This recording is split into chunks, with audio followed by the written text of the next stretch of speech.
Thank you, Mr. Speaker. Mr. Speaker, I like the way people butcher my name. It's not Oledama, it's Ledamo Lekena. Mr. Speaker, I rise to support this statement by the Committee on Devolution. Mr. Speaker, I come from a school of thoughts that believe that the guilty are always afraid. This issue of accountability is something which I hope that this House, through its wisdom of good lawyers, Senator Ochilayako, Senator from Nyamira, Okongo Omogeni, all the senior counsel who are here, the distinguished senator from Bungoma, can be able to find a way to drill some sense into this issue of oversight. Mr. Speaker, when you read the judgment by the courts, citing Article 96.3, citing Article 189.1a, citing Article 2022, all those provisions of the Constitution calls for accountability. Yes, it is true that the county assemblies ought to be the first point of accountability, but is that the reality?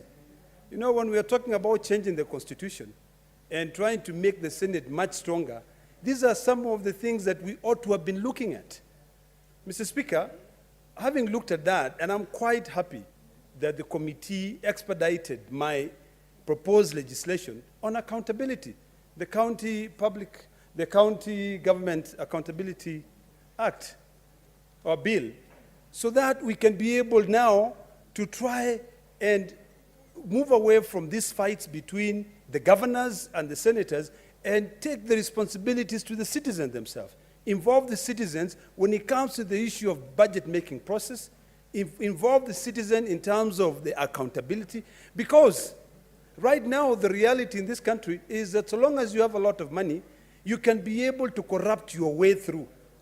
Mr. Speaker, we need to be pragmatic, because the law is quite clear.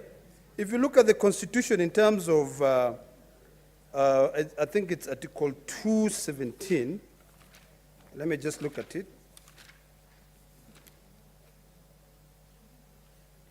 In terms of the division of revenue, when we are dividing revenue between the national and the county government, Mr. Speaker, that issue comes here. We talk about the national government, we talk about the conditional grants. Why then should we be devolving funds if we cannot be able to oversight on them? I hope that PSC will be able to put in some good legal brains to support this devolution committee and challenge that decision by the High Court. Because the Court of Appeal made a finding by interpreting Article 189.1a.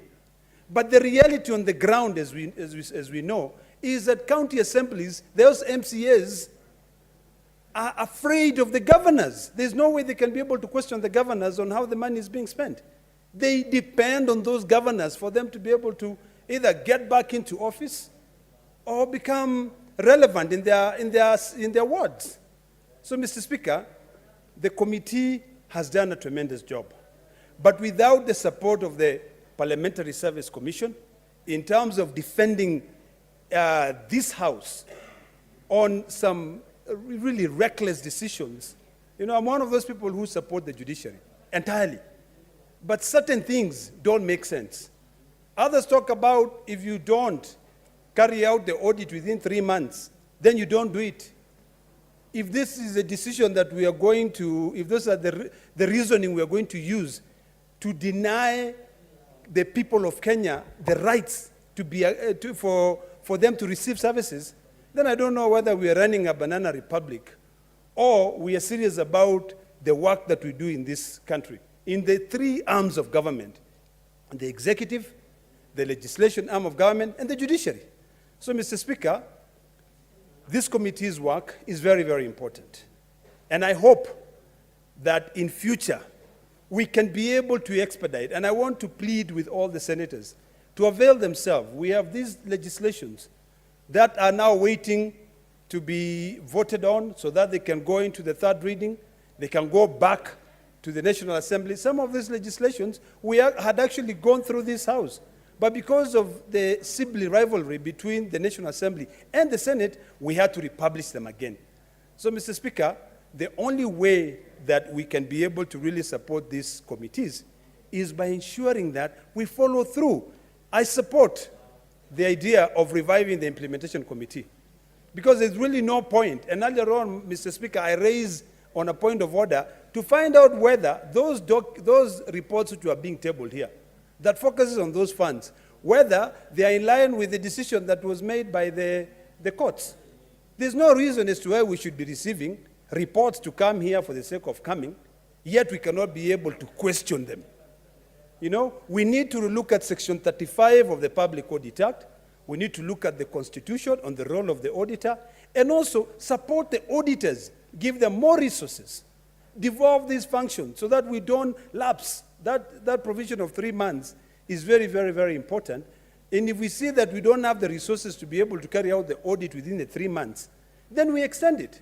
So, Mr. Speaker, I support this committee, and I hope that in the next quarter, they will also find a way to push the Parliamentary Service Commission to assign resources, not only to use the in-house lawyers, because our in-house lawyers are overstretched.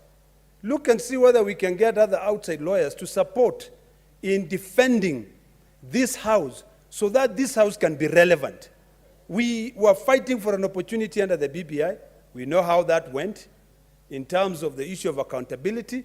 But governors out there, if they really care about this country, if they care about the future of the people who they go on a daily basis to, then they should not be afraid of accountability. They should not be running to courts. They have no moral authority to do that because we know how their audit reports look like. They should not run to courts.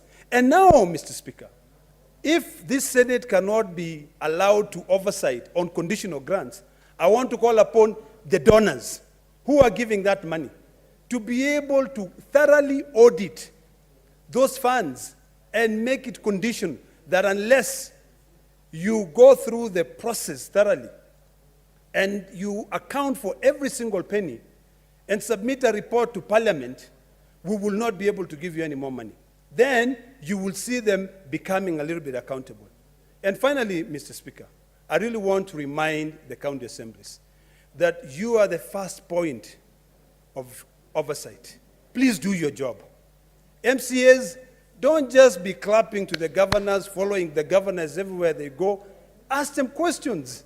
This is the reason why you are given the mandate by the people. Don't go there and you are confused by power. You know, if you do your job properly, at least the people will be able to have you back there. Today, Mr. Speaker, even the House is empty because everybody is out there looking for votes. You know, they could be out there looking for votes or drumming support for somebody else. But the truth of the matter is that we should be able to separate that. And Kenyans out there ought to see what is it that their legislators are doing. When you're given a job, go out there and carry out that task. Let's run away from this culture of campaigning from the day you are elected into office to the day when you now go into the ballot box. You know, IEBC has not even declared the campaign period on. But as you see, we are running.